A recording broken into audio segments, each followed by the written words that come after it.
ఈ uneven shares ఉన్నాయి కదా, కానీ తండ్రికి ఇష్టమైతే ఈక్వల్గా షేర్ చేయొచ్చా? ఇక్కడ ఇప్పుడు ఈ ఇష్యూ సంబంధించి సుప్రీంకోర్టు కొన్ని గైడ్లైన్స్ ఫ్రేమ్ చేస్తూ ఉంది.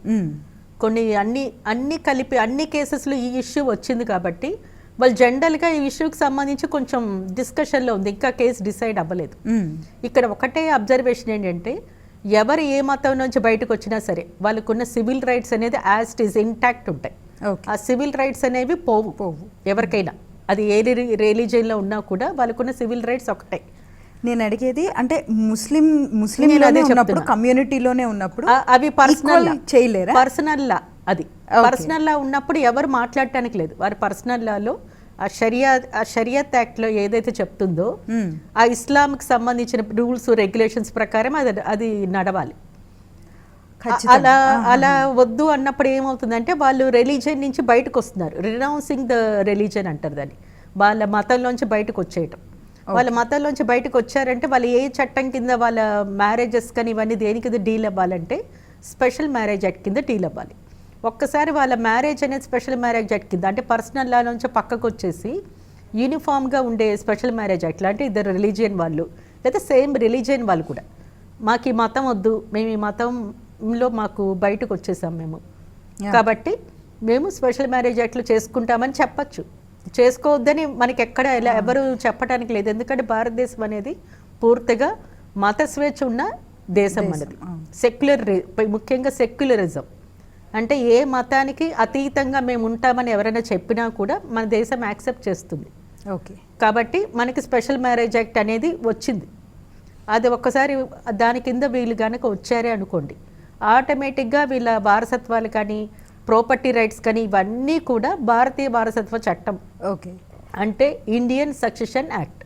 ఇప్పుడు నేను చెప్పిన కేసులో దానికి కంటిన్యూషన్ నేను ఏం చదివానంటే, నేను ఒక పేపర్లో చదవడం జరిగింది.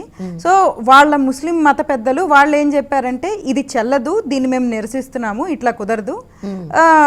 స్పెషల్ మ్యారేజ్ యాక్ట్ కింద మీరు మళ్ళీ పెళ్లి చేసుకున్నా ఆస్తి అనేది భాగం కింద ఇవ్వడం అనేది జరగదు. వాళ్ళ ఉద్దేశం ఏంటంటే ఇప్పుడు వాళ్ళ ఆస్తులు ఏవైతే అంటే పెద్దవాళ్ళ నుంచే వస్తాయి కదా ఇక్కడ ఆస్తులు, కరెక్ట్. వాళ్ళ ఫాదర్స్ అంతా ఇంకా పర్సనల్ లానే ఉన్నారు కాబట్టి మా మతంలో ఉన్న వాళ్ళ ఆస్తులు మీకెలా వస్తాయి అనే పాయింట్ వాళ్ళు తీశారు ఇక్కడ.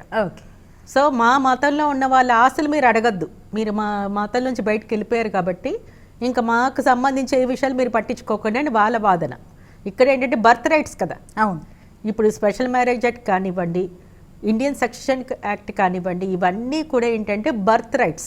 మనం పుట్టినప్పుడే మనకు కొన్ని హక్కులు వస్తాయి. మనం పుట్టంగానే మనకు కొన్ని హక్కులు వస్తాయి. ఇంకోటి ప్రీ బర్త్ రైట్స్ అంటాం, అంటే తల్లి గర్భంలో ఉన్నప్పుడే ఆ బిడ్డకి హక్కులు ఉంటాయి, ప్రాపర్టీకి సంబంధించి ఇవన్నీ కూడా. ఇలాంటివన్నీ ఉన్నప్పుడు మతంలోంచి వచ్చేసినంత మాత్రాన సివిల్ రైట్స్ అనేవి ఇంటాక్ట్, అవి పోవు. కాబట్టి ఇక్కడ డిస్కషన్ ఏంటంటే సుప్రీంకోర్టు వాళ్ళు దీంట్లో ఫ్రేమ్ చేసిన డిస్కషన్స్ కానీ ఇవన్నీ ఏంటంటే ఇలాంటి కేసెస్లో సివిల్ రైట్స్ అనేవి పోవు. కాబట్టి మీరు పర్సనల్గా వాళ్ళు వచ్చేసారా అది వాళ్ళ ఇష్టం. ఆ స్వేచ్ఛని మీరు కాదంటానికి వీల్లేదు.